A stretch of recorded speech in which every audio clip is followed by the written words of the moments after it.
रईस शेख. अध्यक्ष महोदय सदर विषयावरती तपासून घेऊन त्याच्यावरती आपण निर्णय घेऊ. रईस शेख. अध्यक्ष महोदय, जब सम्मान्य ऊर्जा मंत्री ने महाराष्ट्र को ये आश्वासन दिया था कि 100 अध्यक्ष महोदय 100 यूनिट तक अगर आप कंज्यूम करते हो तो आपको बिजली की माफी मिलेगी. अध्यक्ष महोदय, वो तो नहीं हुआ, लेकिन इसी सभागृह में जो तय हुआ था कि जब तक लॉकडाउन का पीरियड या कोविड-19 की परिस्थिति है तब तक डिस्कनेक्शन नहीं होना चाहिए.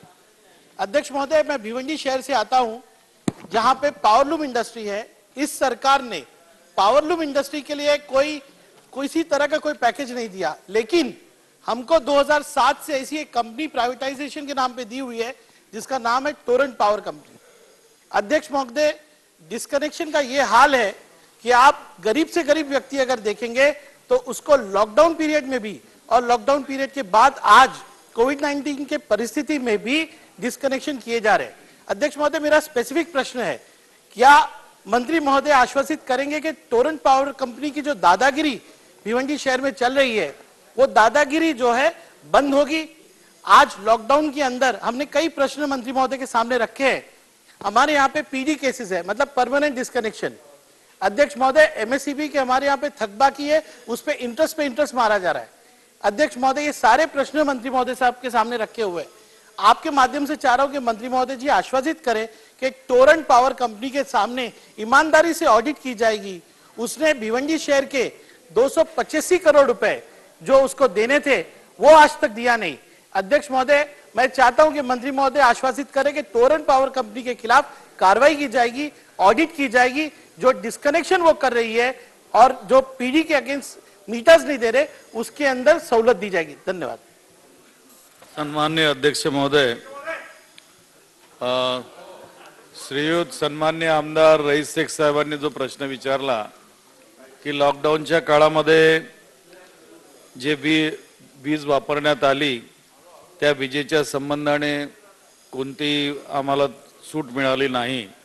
मी आपल्या नजरेस आणून देईल की त्या काळामध्ये अनेक सोयी सुविधा आम्ही उपलब्ध करून दिलेल्या होत्या.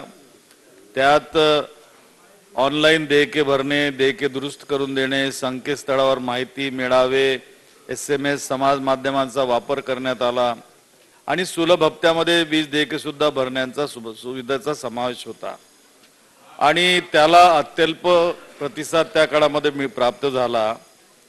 परंतु तरीही आम्ही त्या ठिकाणी डिस्कनेक्शन होऊ दिलं नाही. परंतु 15 जानेवारी 2021 पासून विद्युत अधिनियम 2003 कलम 56 नुसार वीज पुरवठा खंडित करण्याचा नोटीस दिलेल्या आहेत. दुसरा प्रश्न त्यांनी जो विचारला या ठिकाणी टोरेंट पॉवरचा, त्याचा या लक्षवेधीमध्ये कुठेही समावेश नाही. परंतु मी ती बाब निश्चितपणे तपासून सादर करेल. सन्मान्य हरिभाऊ बागडे. महाराज, ज्या शेतकऱ्याने बिल भरले नाही म्हणून त्यांचे वीज तोडली किंवा डीपी जर जळाली असेल तर ती भरून द्यायला अधिकारी सांगतात बिल भरा, मग तुमची डीपी आम्ही तुम्हाला परत करतो. माझा प्रश्न असा आहे की आपण एक बिल भरून शेतकऱ्याची वीज जोडून देणार आहात का आणि डीपी त्याला जळाली ती देणार आहात का?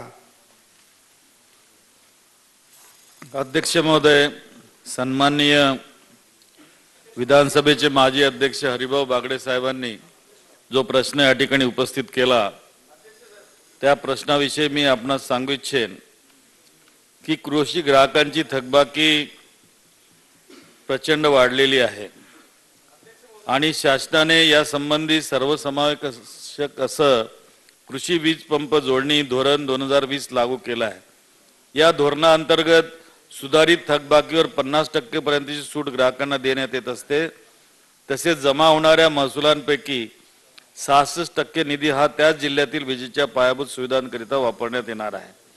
त्यामुळं त्या भागातील डीपी लावण्याचा प्रश्न असो, ट्रान्सफॉर्मरचा प्रश्न असो, ऑइलचा प्रश्न असो, तो त्या ठिकाणी सोडविला जाईल.